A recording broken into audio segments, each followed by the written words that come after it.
Whitehall, 1212, quickly. This is Scotland Yard.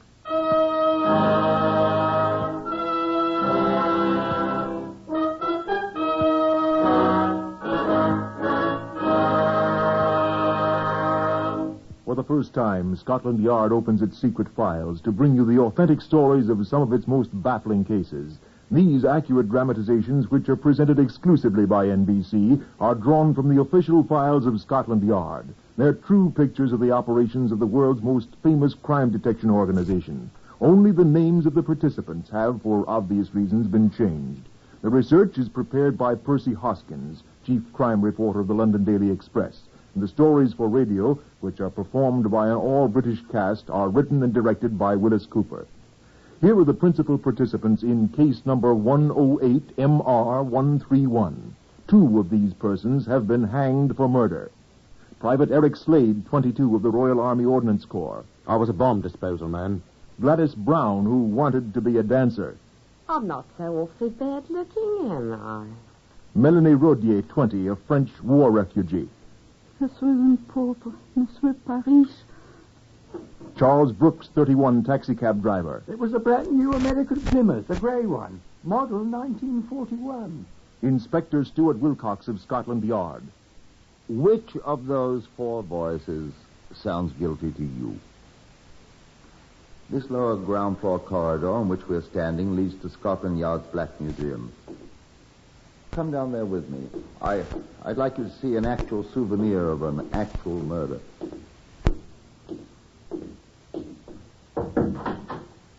This is the Black Museum. Oh, good afternoon, Wilcox. Good afternoon, sir.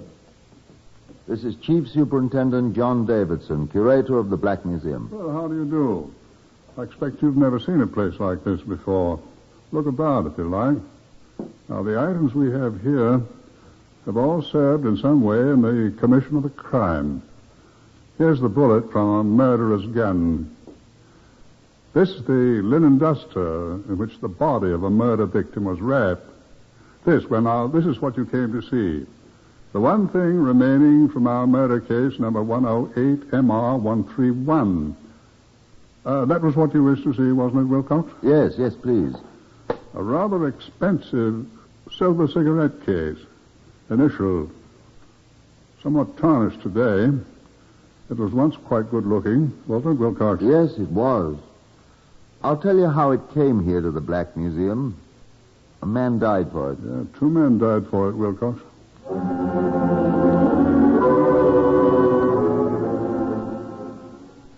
Human motives are curious.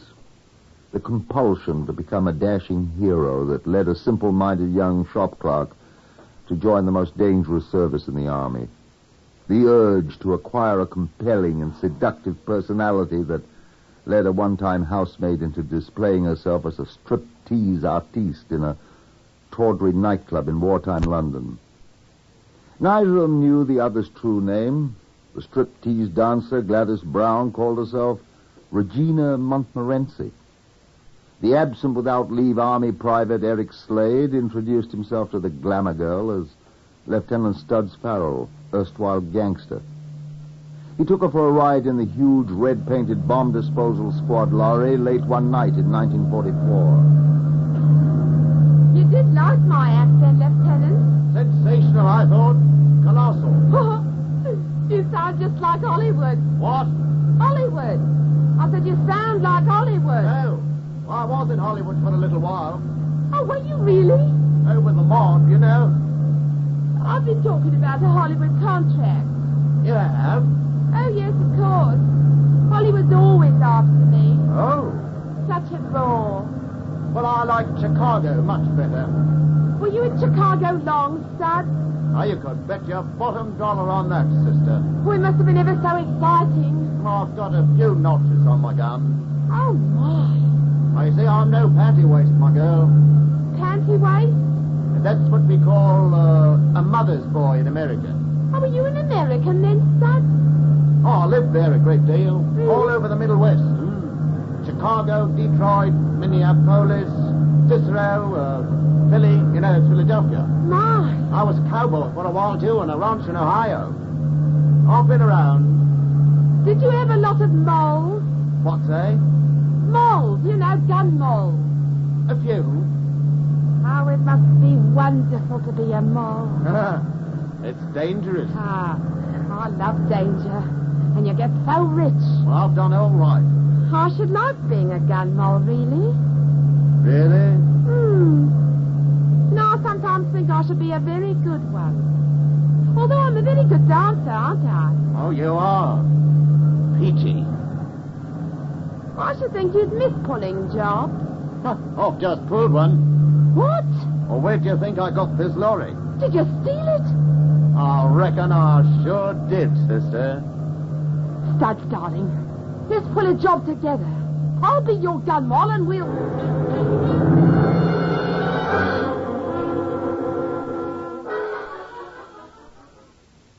Statement by Melanie Rodier to Inspector Stuart Wilcox in a nursing home at Ealing 2 days later. My name is Melanie Rodier. I've been in England 5 years. I lived in Moulins-au-Bois, just quite close to Amiens. My home was destroyed by the brush, but I escaped and came here.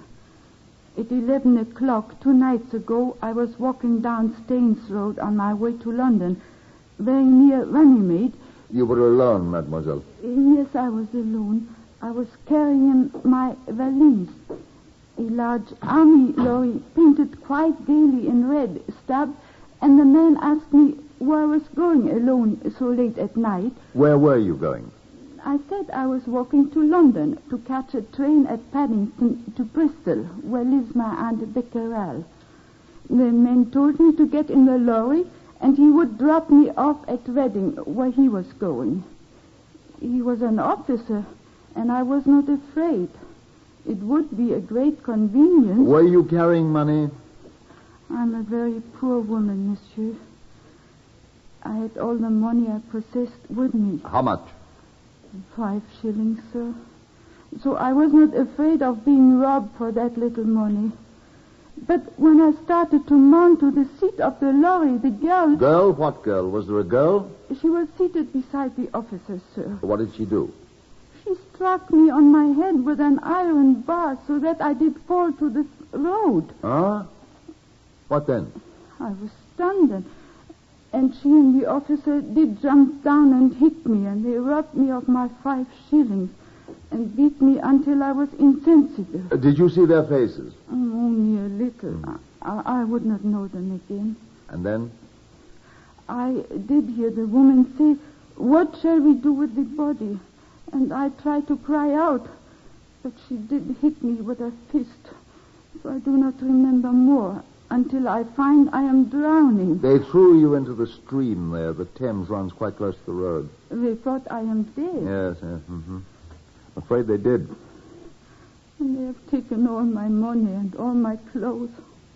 What is to become of me now? We'll find them somewhere. I came to England to escape my enemies.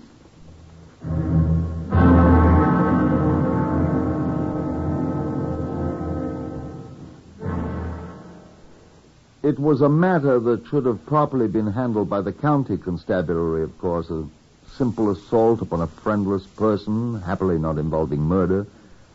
But there were other circumstances. First, the fact that the assault had been committed and connived at by a person in the uniform of an officer of His Majesty's forces, driving a motor vehicle which was obviously an official one. Whoever it was had attempted murder once. They may have tried again. And I confess I was unable to forget what the poor little French refugee had said. I came to England to escape my enemies. Detective Sergeant Kevin Moore and I discussed it in my office. Well, if it was a red-painted lorry, sir, it could be only one thing. Bomb disposal people, of course. He's a little out of his territory up there in Runnymede, sir. With a girl at 11 o'clock at night. Well, you didn't ask my opinion, sir. Well, why do you think I called you in? Well, in that case, sir, my opinion is that it was some young ex-schoolboy officer who'd had several dozen drops too much in some bottle club in London.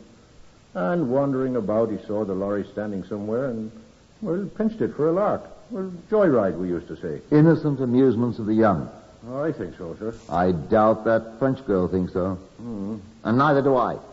They thought they'd drown the girl for 5 shillings. And I furthermore think they'll try it again unless we catch them first. Well, we'll try, sir. I'll get in touch with the bomb disposal people and find out if any officer of theirs was out with one of their lorries that night. Or if one of their lorries had been stolen, and one of their officers absent without leave.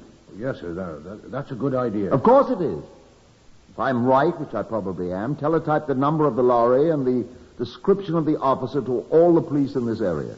Yes, sir. And warn everyone who knows about this French girl's case to say nothing about it at all.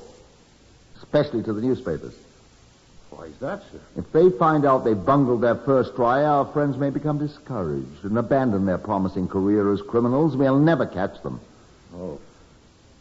It was the next day before I saw Moore again. When he came in to report what he had accomplished, I had news for him, too. I let him speak first. Well, sir, I've been in touch with the bomb disposal people. And? Oh, I've had to talk to millions of people, sir. Finally, I found the right ones to give me the reliable information. Yes? There was a lorry stolen, sir. Aha. Number W14519, an American-made 10-wheel 6x6. Good. There is no officer missing, sir.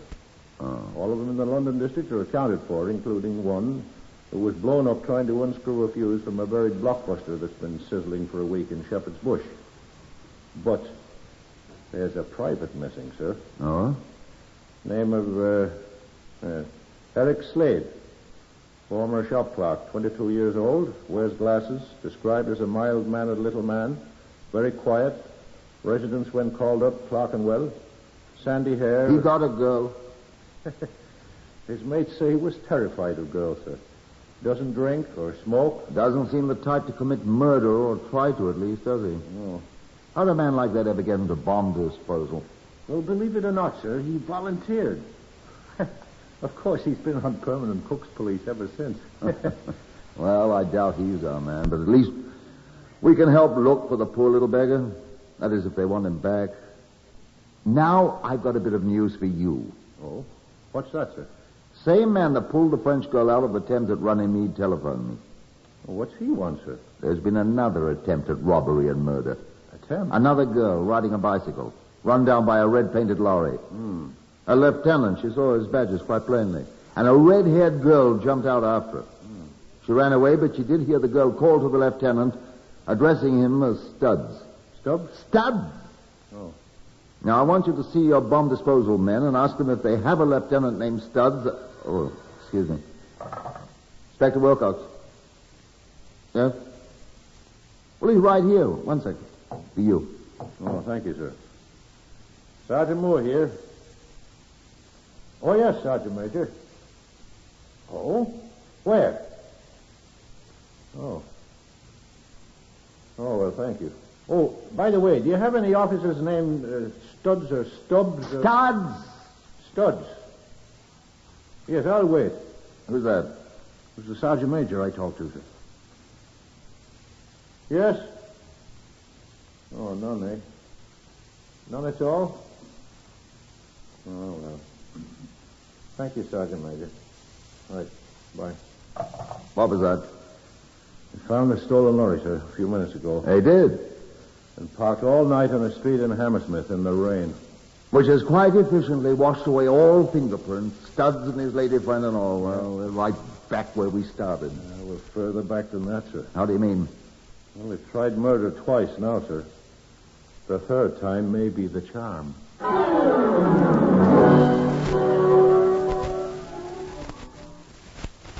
The portion of case number 108MR131 I'm about to play for you now is reconstructed from the statements made by Eric Slade and Gladys Brown at their trial at Old Bailey 3 weeks later. I assume it's correct and accurate because it came from their own lips as they were on trial for their lives. They were standing in a darkened doorway, they said, on Hammersmith Broadway late at night. Have I got to walk home then? Regina, darling, I've only got 10 shillings left. 10 shillings. The big shot gangster, the terror of Chicago and all. He's only got 10 shillings. Well, I'll get some more. I'll get it now, gangster. I'm going to ride home. Regina, I can't go back and ask anybody for money. I'm absent without leave. I'm a wanted man. What do you have to leave that lorry over there on the street? We could have ridden in that. Somebody'd recognize the lorry, you know that. Oh, is the big bad gangster afraid, then? You stow that. Oh, you're not afraid of girls, are you? I said stow What it. kind of bad man you are. Brave enough to rob a poor girl of her 5 shillings. 5 shillings. But when a man comes along, oh, no, not you. Not bloody well you, my darling. Even made me smash the poor thing on the edge. You weren't man enough to. I'll throw her in the water. After I killed her. Don't yell so. Oh, there's no one to hear me. I'm sorry I ever took up with you. I thought you was a man. Now, Regina. Won't even step out and stick up a lousy taxi man. Let me walk home in the rain because you've not got that No, guts. Regina, Don't come please. back on me now. Take your hands off me. And I thought I was going to be your moll. Take your hands off me. You don't love me. Regina, I do love you. Well, then do something about it. Get me some money. If I'm going to be your moll, you've got to support me. Regina. Do you love me, Studs, darling? Regina, you know I love you. Look. What? Here comes a taxi cab. Stop him. No, I don't want to do anything Stop like him. that. Shout at him. He'll have lots of money. No, I don't think... Haven't we Do done you enough? love me? Regina. Do you or don't you? Of course I do, you know that. Taxi! Don't, A Regina, taxi! don't. Stop. Here, taxi! I don't want to. Now you've got to. Come on in afterwards. Oh, taxi! Yes, ma'am. Yes, sir. Dad? Are you...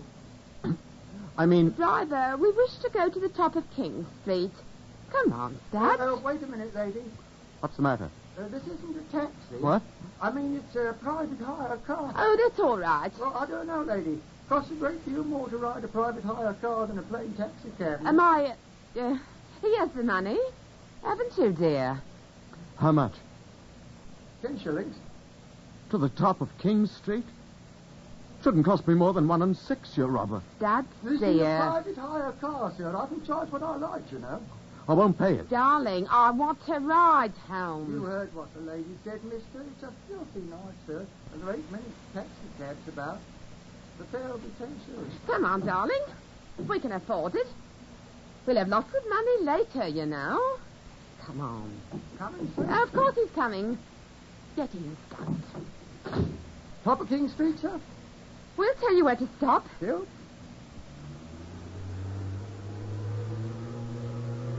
We'll wait until we're almost there. What's that, miss? I was talking to my boyfriend. Oh, sorry.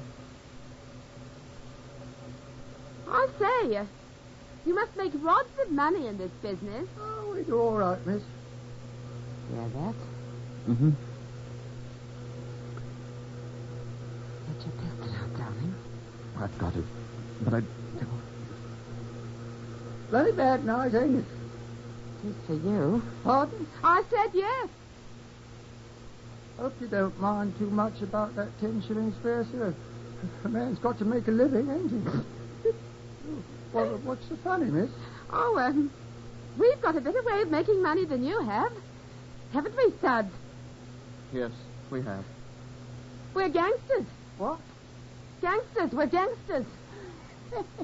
I shouldn't laugh, buddy. He was a gangster in Chicago. Oh, look here now. Keep your eye on the road, Mac. Hey, look here, mate. I'm not in the mood for your practical jokes. This isn't a joke. Well, stop poking at That's me. a revolver he's poking in your neck, buddy. What? A pistol.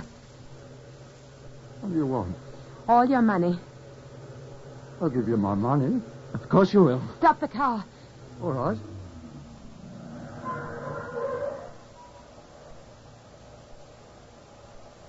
I'll give you my money. Keep your hands out of your pockets. What are you going to do? Shut up.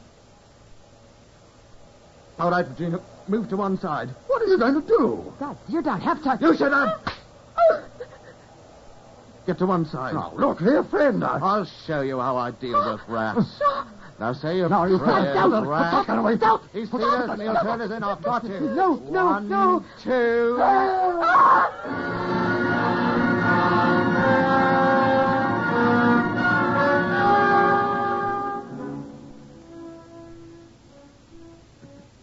Message from J Division, Metropolitan Police, to Inspector Stuart Wilcox the following morning. Yes, sir. In a ditch alongside the top of King's Road. Shot twice through the head. Apparently dumped in the ditch late last night. Yes, sir. Robbery was apparently the murder. His pockets were all empty. Tire marks on the roadway, very faint in the rain, as if a car had been stopped there. In Horseferry Road. That's all we have, sir. The body of the unfortunate victim lay in the mortuary for 3 days without identification. Although it was obviously murder and we had no single clue to go upon, we were not idle. A detail from Scotland Yard had been hurried out to the place where the body was found, immediately upon receipt of the message from J Division. With great difficulty, they had succeeded in making a plaster cast of the faint tire marks, and the laboratory was able to establish with some accuracy the fact that the tires were identical with those on the model 1941 Plymouth. Beyond that, there was nothing. Until a Mrs. Charles Brooks of Hammersmith identified the body as that of her missing husband, a private hire car driver. I spoke to Kevin Moore about it.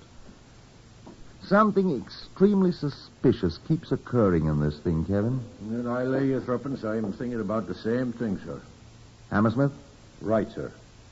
We found the lorry parked in a Hammersmith street first. And the dead taxi driver lived in Hammersmith. And the place they found the body was at the junction of King's Road and Hammersmith Broadway. You suppose our man Studs lives in Hammersmith? Or perhaps his girlfriend. You think it was them, sir? I don't know, Kevin. But when we get a series of coincidences like this... Well, it's the only symptom of a lead we have. Let's follow it through. Now, you suppose they've got that car? Oh, it'll be easy enough to find, sir. We've got the number and description of it from the man's wife. Mm-hmm. Here it is. Gray Plymouth Saloon, 1941 model. License number GKP401. About 2,300 miles on the speedometer. I'd be an awful fool to drive it about town. I have an idea he is a fool. Come in. I'm from the detail that was searching the pawn shop, sir. Oh. Do come in. Did you find anything? Yes, sir. Yes. Cigarette case. Pawned at a shop in Soho, sir. It's Brooks, all right. See his initials inside here? C.E.D. Christmas, 1939. On the list Mrs. Brooks gave us, sir. Right. To find out who pawned it? Yes, sir. A young man in the uniform of the RAOC. Officer? Private, sir. Name? Private S. Farrell, sir. That's a new one. Sir, I know something. What? That's our Studs. How do you know? Well, look, sir, I read a book once. Well, It was an American book, sir, and it was written by a man named Farrell. this man not an American. No, sir, but maybe he read the same book and remembered. Let's try this all over. Sir, the name of the book, which was all about Chicago in America, was Studs something or other. Anyway, he was a very tough young man. Well, maybe our man's read the same book. Well, now. Sir, this is a typical Chicago-style affair, isn't it? And you were talking of coincidences? Our man Studs is the murderer, all right. You see. Well, then, I'll tell you what you do, Kevin. What, sir? You go find Mr. Studs Farrell, the amateur Chicago gangster, for me, will you? Well, I'll try, sir, but he's not an amateur any longer. He's turned professional.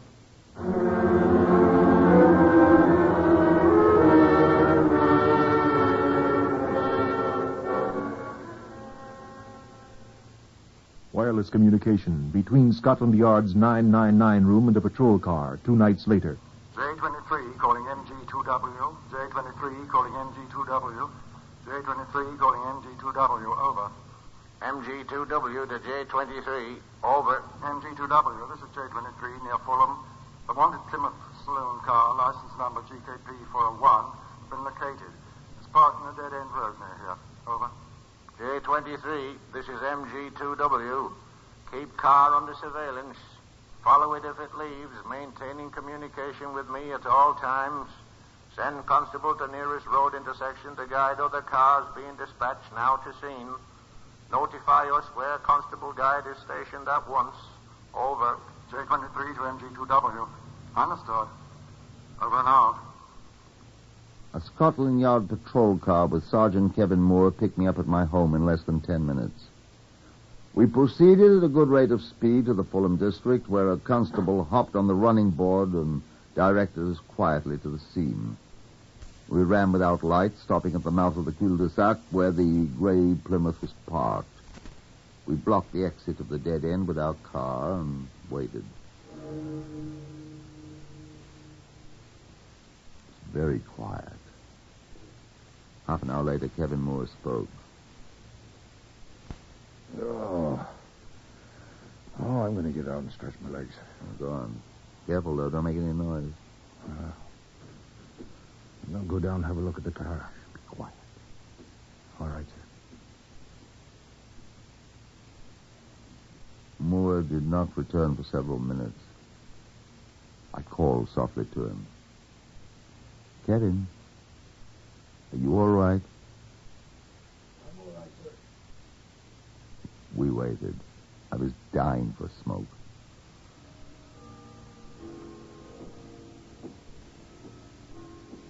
Better not smoke, though. Sir. Eh? Somebody coming. I hear him.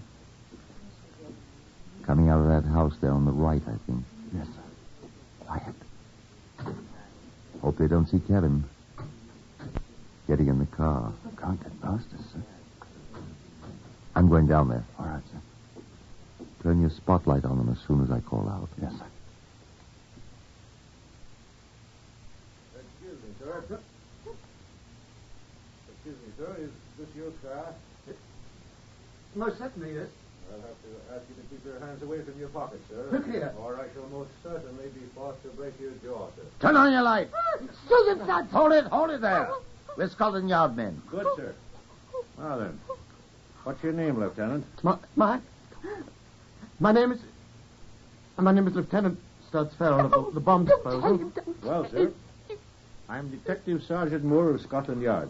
I must detain you on the suspicion of being involved in the murder of Charles It was him. I didn't do it. It was him. Madam, we must detain you on the same charge. I warn you both that anything you say will be taken down in writing and may be used in evidence. You haven't got anything on me. I take it, sir, that you have not read the third and last volume of the Studs Lonigan books, then?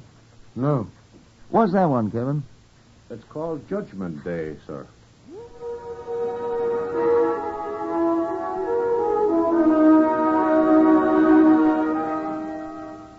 At their trial at Old Bailey a few weeks later, Eric Slade and Gladys Brown fought bitterly over who had been the most guilty. The jury decided. Members of the jury, are you agreed upon your verdict? We are? Do you find the prisoner Gladys Brown, alias Regina Montmorency, guilty or not guilty of murder? Guilty. Do you find the prisoner Eric Slade, alias Studs Farrell, guilty or not guilty of murder? Guilty. You find both prisoners guilty of murder, and that is the verdict of you all? That is the verdict of us all. Prisoners at the bar, you severally stand convicted of murder. Have you or either of you anything to say why the court should not give you judgment of death according to law? And the judge? Gladys Brown and Eric Slade, you have been found guilty after a long and patient trial by a jury of your fellow men of a most brutal murder. I entirely agree with the verdict at which they have arrived. There is only one sentence which the law of this country allows me to pass upon you and upon each of you. The sentence of this court upon you and upon each of you is that you be taken to a lawful prison and thence to a place of execution. That you be there, each of you, hanged by the neck until you are dead, and that your bodies respectively be buried within the precincts of the prison in which you shall have been confined before your execution. And may the Lord have mercy upon your souls. Amen.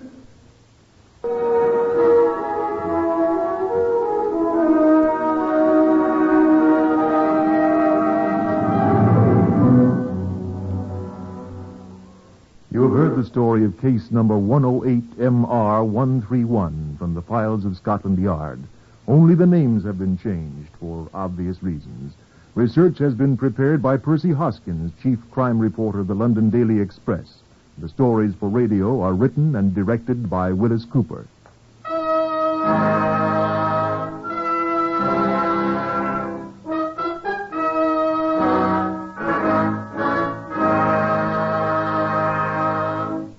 Three chimes mean good times on NBC.